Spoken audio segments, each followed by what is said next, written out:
Wadia et bienvenue dans cet épisode de Kiada. Bonjour Iba, merci de me recevoir, je suis ravi d'être parmi vous. Nous allons traiter aujourd'hui ensemble un sujet qui intéresse pas mal de leaders et de futurs leaders, qui est la visibilité professionnelle. Est-ce que vous pensez qu'aujourd'hui, un leader, il doit être visible? Nécessairement, nécessairement, on est dans un monde qui est complètement connecté, où l'image, et en particulier la vidéo, joue un rôle fondamental. Et ne pas se rendre visible et ne pas réfléchir à sa visibilité, c'est se mettre en difficulté et c'est se couper d'un public qui est fondamental, quel que soit l'univers dans lequel on évolue. Donc la visibilité, elle doit être envisagée en amont et dans le cadre de la stratégie, quel que soit encore une fois le sujet qui nous concerne, qu'on soit dans une dynamique médiatique, qu'on soit dans une dynamique économique, commerciale, ou même d'autres univers, qu'ils soient médicaux ou sportifs. La visibilité, elle doit être pensée en amont de manière à ne pas commettre d'impair. Souvent, quand je parle de cette visibilité, principalement à travers les réseaux sociaux, j'envisage trois cas de figure. Le premier, c'est le cas où on n'est pas du tout visible. C'est ce que j'évoquais à l'instant. Et là, en l'occurrence, il y a un problème. Parce que si vous n'êtes pas là, d'autres occupent la place que vous êtes censé occuper.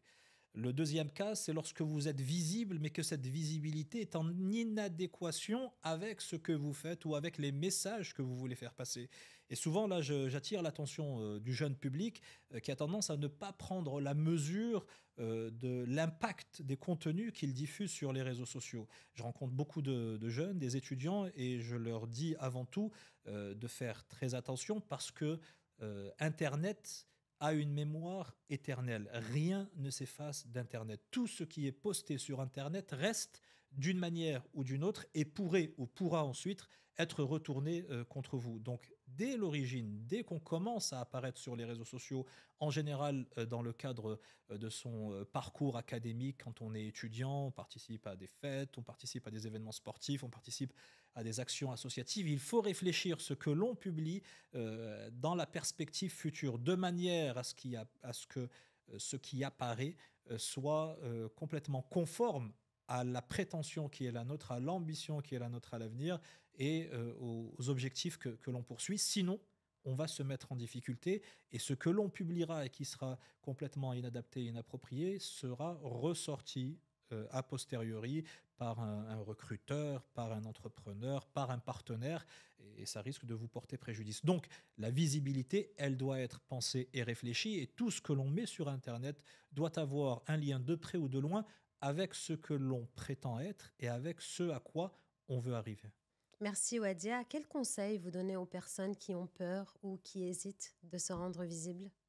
Bah, je leur dis tout simplement qu'ils n'ont pas le choix. Vous savez, c'est comme ce que je dis lorsqu'on me sollicite pour de l'accompagnement ou de la formation en prise de parole en public. C'est une nécessité absolue. On est condamné à être en mesure de prendre la parole en public. Et cette parole en public que l'on va prendre, on est condamné à la mettre au regard et sous l'appréciation de ce public cible, parce que si on s'adresse à un certain nombre de personnes, ce sont des personnes que l'on va choisir dans un premier temps, même si ensuite ce public peut être un peu plus étendu. Et donc, il le faut. On ne peut pas se cacher derrière ses peurs, derrière ses craintes ou derrière sa timidité. Aujourd'hui, on est dans un monde global où la parole médiatique, elle est centrale. Elle vous permet d'atteindre les personnes que vous ciblez, elle vous permet de faire connaître votre projet, elle vous permet aussi et avant tout de vous faire connaître vous. Et là, il y a un aspect qui est crucial et fondamental sur le plan de la démarche communicationnelle, c'est de s'envisager soi-même, surtout quand on est dans une démarche initiale en tant qu'étudiant ou en tant que porteur de projet, de s'envisager soi-même comme une marque et donc développer son personal branding. C'est la réflexion qu'il faut avoir. En développant votre personal branding, vous allez identifier les axes sur lesquels vous souhaitez vous positionner. Vous allez identifier les éléments qui composent votre personnalité et ainsi construire cette communication autour de ces valeurs, autour de ces principes, créer une carte d'identité qui va être à la fois visible et lisible de la part du public et ainsi pouvoir ensuite saisir toutes les occasions, les opportunités qui peuvent se présenter à vous pour pouvoir renforcer votre visibilité, pour pouvoir renforcer votre image et vous rendre ainsi crédible aux yeux du public que vous visez. Et est-ce que vous, personnellement, vous aviez peur quand vous vous rendiez visible? Et si oui, comment vous avez surmonté cette peur? Alors déjà, il y a une crainte chez moi qui est initiale. Mhm.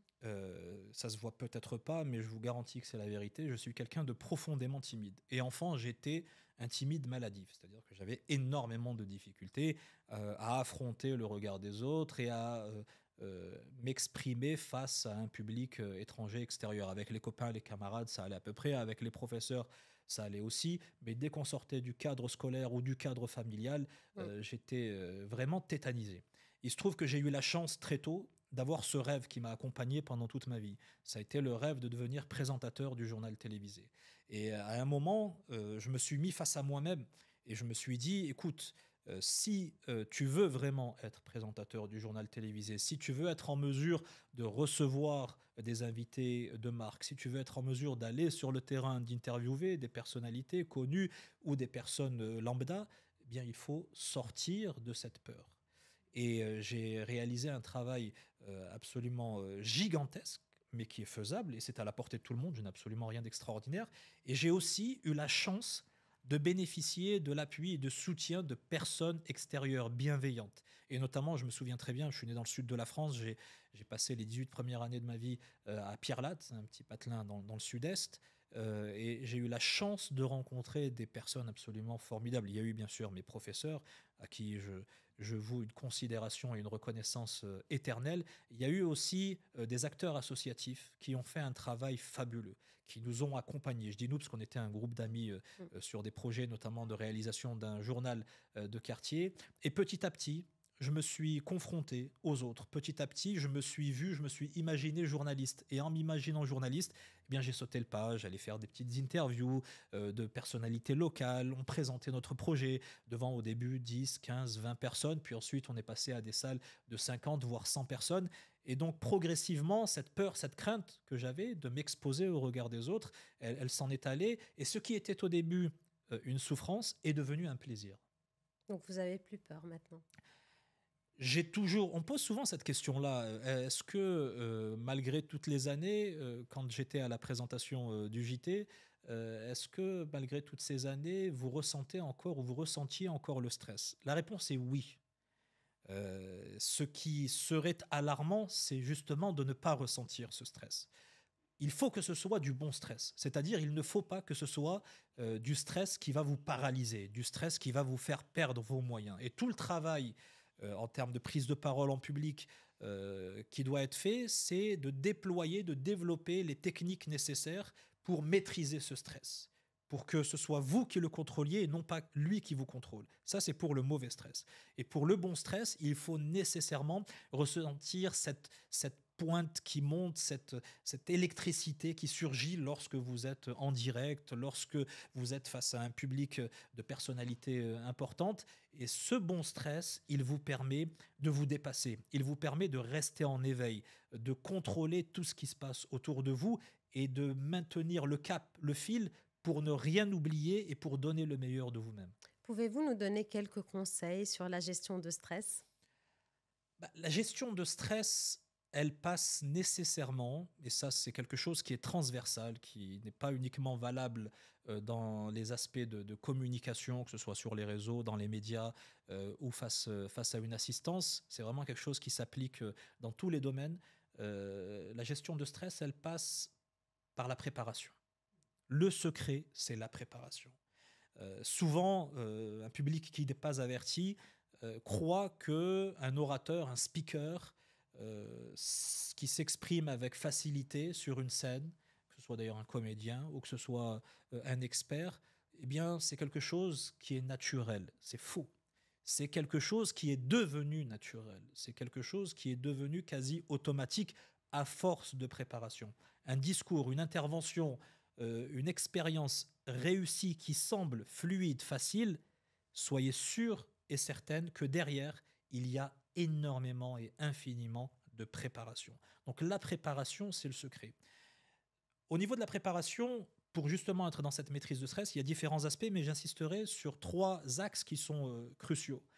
Souvent, quand on parle de préparation, les gens ont tendance, dans la plupart des cas, à se concentrer exclusivement sur le contenu. Je vais préparer ce que j'ai à dire. je vais préparer mon message, les exemples que je vais donner, les anecdotes que je vais raconter. Mais ils oublient, effectivement, c'est important, c'est essentiel puisque c'est le cœur de notre intervention, mais ils oublient deux autres aspects qui sont cruciaux. D'abord, la préparation physique. Parce que s'exprimer, s'exposer au regard de l'autre, c'est intensément physique. Et ceux qui se prêtent à cet exercice le ressentent dans leur corps, dans leur chair. Quand on termine une présentation, on est exténué comme si on avait couru un footing de 5 ou 10 kilomètres. Parce que c'est quelque chose de physique. Et donc, pour pouvoir supporter, assumer, encaisser cette charge, il faut être prêt physiquement. La deuxième chose qu'il faut garder en tête, c'est la préparation mentale. Et là aussi, ça oblige et ça amène à exploiter, à explorer toutes les ressources dont on dispose, qui sont issues de notre pensée, de notre cerveau, de notre mental, de notre imagination, pour pouvoir d'abord faire en sorte de se positionner dans une posture de réussite de l'exercice auquel on va se livrer, c'est-à-dire dès le début, avant même de se retrouver face au public que l'on va côtoyer, se mettre en situation, s'imaginer en situation et de manière positive, faire ce travail de projection. Et en faisant ce travail de projection, on crée quelque chose dans l'univers qui fait qu'on va tendre beaucoup plus facilement vers l'objectif que l'on vise. Et en plus de ça, on crée une sensation, grâce à la force du mental sur le physique, une sensation de vécu. Ce qui fait que lorsque vous vous retrouvez face à ce public, grâce à ce travail de préparation mentale, grâce à ce travail de préparation physique, grâce au travail de préparation sur le contenu, vous avez quelque chose de magique qui se produit, c'est la sensation d'avoir déjà vécu l'événement auquel vous êtes en train de contribuer et d'assister. Et ce sentiment de déjà-vu, ce sentiment de vécu, il atténue considérablement ce stress négatif, il l'annihile, il le réduit quasiment à zéro, et en plus de ça, il génère ce stress positif qui fait qu'on est en mesure de produire le meilleur de soi-même.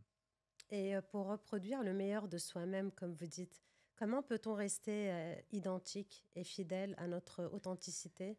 Vous avez lâché le mot, en fait, le secret c'est ça, c'est l'authenticité.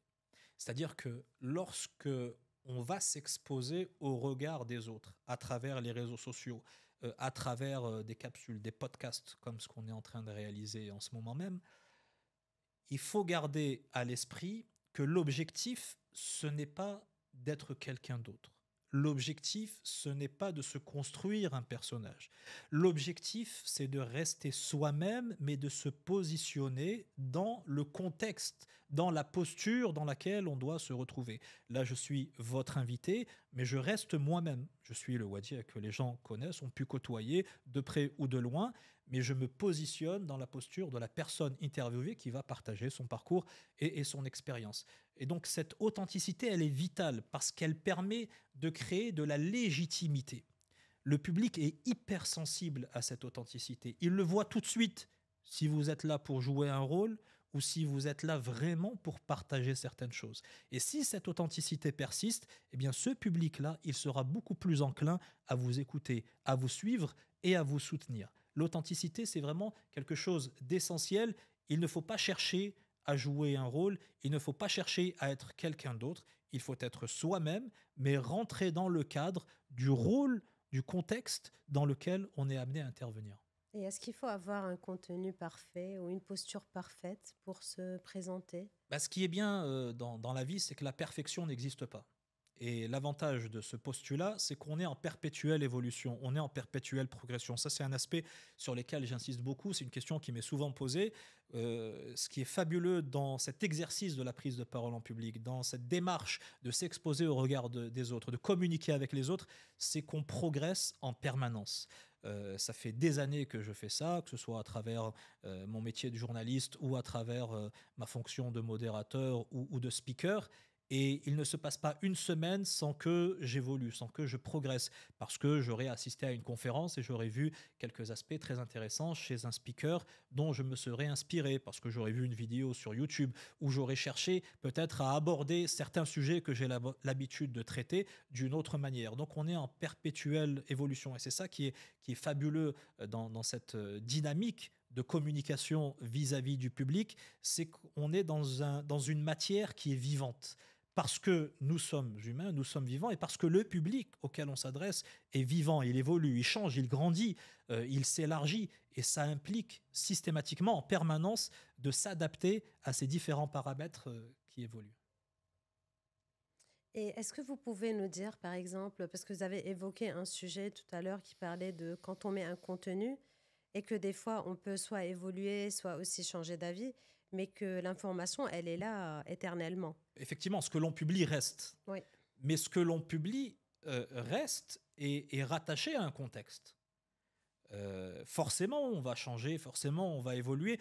On ne va pas évoluer ou changer sur ses fondamentaux, parce que les piliers vont être là. Les fondations seront nécessairement les mêmes. Il est très rare, à part peut-être quelques hommes politiques, d'avoir des personnes qui switchent vraiment du tout au tout par rapport à leurs convictions, par rapport à leurs principes. Sinon, ça va être vraiment contre-productif, ou sinon ça veut dire que l'authenticité dont on parlait tout à l'heure, elle n'existait pas à un moment ou à un Oui. autre.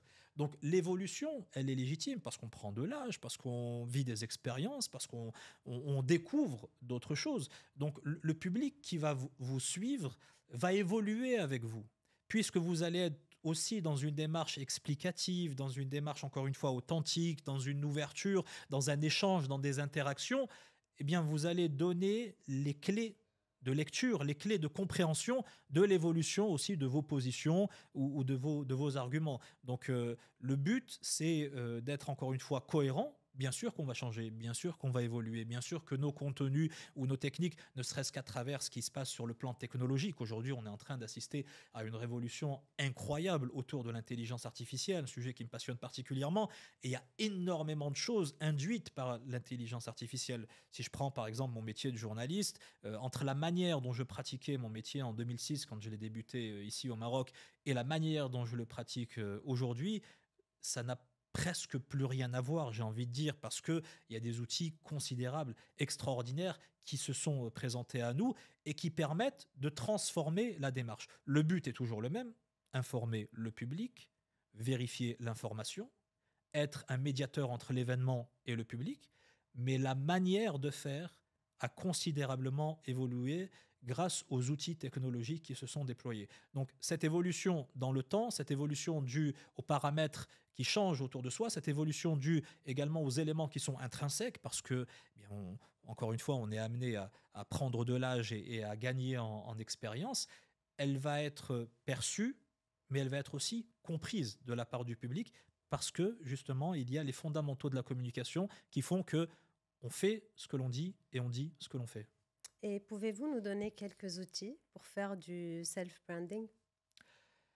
Bah, il faut se poser la question finalement de ce que l'on veut être.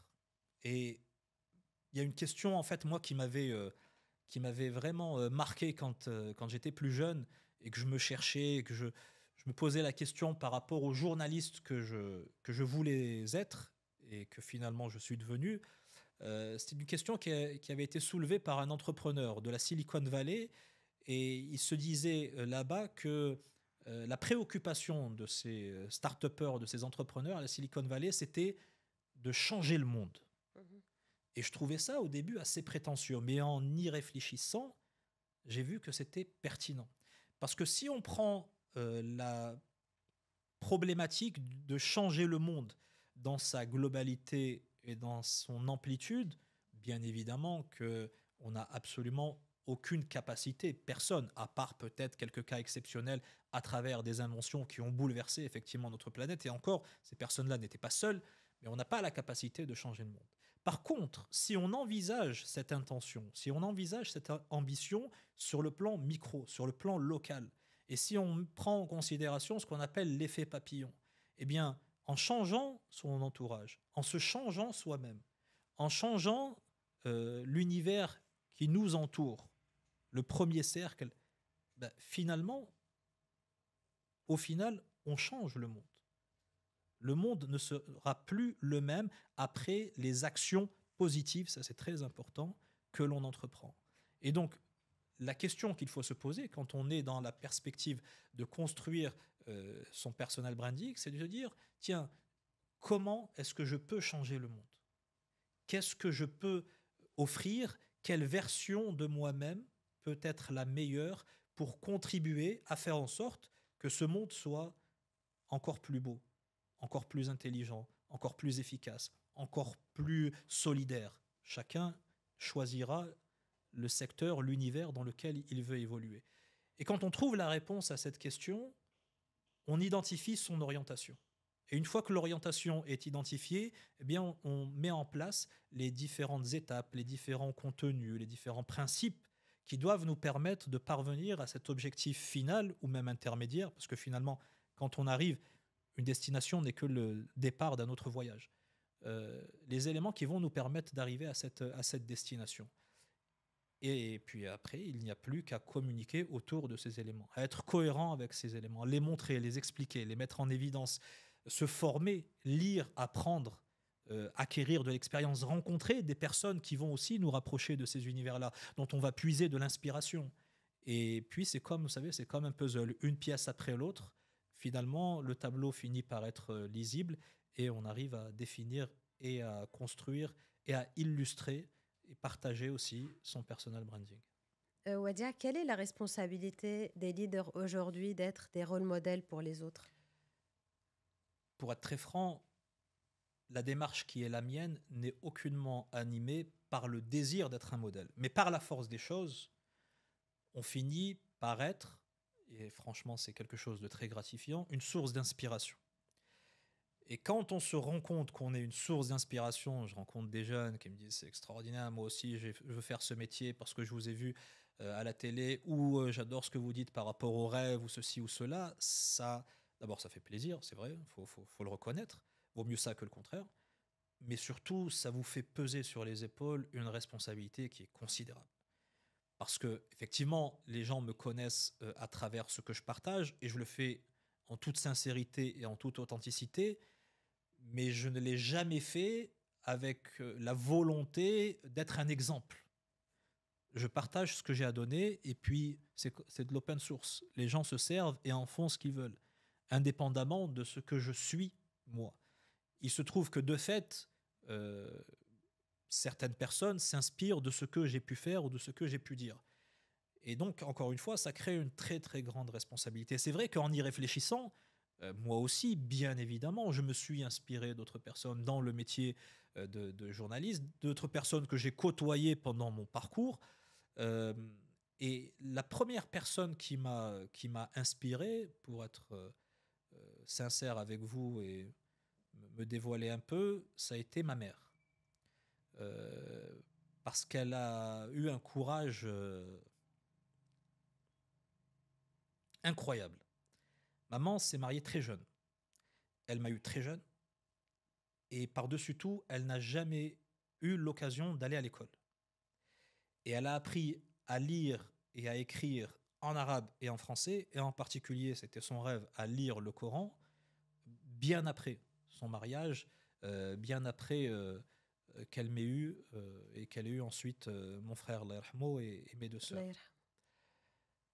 Et je trouve que ça demande une force de caractère absolument incroyable. Euh, pour d'abord élever 4 enfants, pour être une épouse, évoluer dans un pays qui n'est pas le sien, parce qu'elle est, après son mariage, elle s'est retrouvée en France. Et pour la petite anecdote, ça j'aime bien le raconter avec le recul, c'est assez marrant. Quand on faisait nos devoirs, il lui arrivait de prendre parfois enfin il lui arrivait souvent, même pas parfois, de prendre notre cahier de poésie et vérifier si on avait appris la poésie sans savoir ce qui était écrit sur le cahier. Wow. Et nous, quand on était gamin, il était inconcevable que notre mère ne sache pas lire et écrire. C'était quelque chose, on l'a compris bien des années après. Et malgré tout, elle faisait avec nous les devoirs et elle nous disait de lire et d'apprendre et d'être sérieux. Le souvenir que je garde de cette époque-là de ma maman, c'est euh, en permanence, elle nous disait Qara, Qara, Qara, Qara. Je crois qu'elle devait dire ce mot, prononcer ce mot au moins, je sais pas moi, 200 fois par jour. Alhamdulillah, on a fait le nécessaire. En plus de ça, tous, que ce soit moi, mon frère, paix à son âme, ou mes sœurs, on lui a tous dédié nos diplômes. Donc c'est pour elle, donc elle est multidiplômée. Et donc c'est un vrai modèle. Et je suis sûr que pour beaucoup de gens qui nous regardent, la maman est un grand modèle Oui. sur différents aspects. Ça, c'est incontestable. Ou بالخصوص المغربية, la maman marocaine. Oui. Euh, et c'est vrai que les femmes ont un rôle très important à jouer en termes de source d'inspiration. Et je voudrais souligner un point que j'ai vécu, moi, en tant que présentateur, où on avait ce souci à l'antenne d'inviter un maximum d'expertes, donc de femmes expertes, et souvent on trouvait beaucoup de difficultés à le faire. Non pas qu'elles n'existent pas ou qu'elles ne sont pas assez nombreuses, mais parce que, et ça c'est à ma grande surprise, elles ont parfois, si ce n'est souvent, un sentiment, vous savez, ce sentiment du rôle de l'imposteur. Elles ne se sentent pas assez légitimes pour venir sur le plateau, ou bien elles peuvent avoir la crainte de l'image qu'elles renvoient, parce que par nature, dans notre société assez macho, forcément, on va être beaucoup plus dur vis-à-vis d'une femme que vis-à-vis d'un homme, parce qu'elle aurait peut-être utilisé un mot à la place d'un autre, ou ceci ou cela. Moi, je leur dis, et d'ailleurs, heureusement, elles sont nombreuses à avoir répondu à mes invitations dans mes éditions, elles n'ont absolument aucune crainte à avoir, et je peux vous garantir qu'elles sont très souvent bien plus calées, bien mieux calées et bien plus intelligibles, c'est-à-dire abordables dans leurs propos, que ne peuvent l'être ou ne le sont les hommes qui restent sur des aspects très techniques. Et donc, il faudrait que ces femmes qui ont réalisé ou qui réalisent des choses absolument extraordinaires euh, continuent à jouer leur rôle de modèle, d'exemple, et n'aient plus cette crainte du tout à aller au-devant des médias.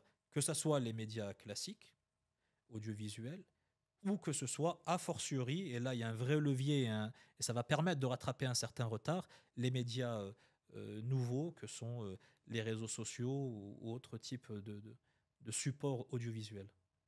Waouh, merci beaucoup pour cette histoire très touchante.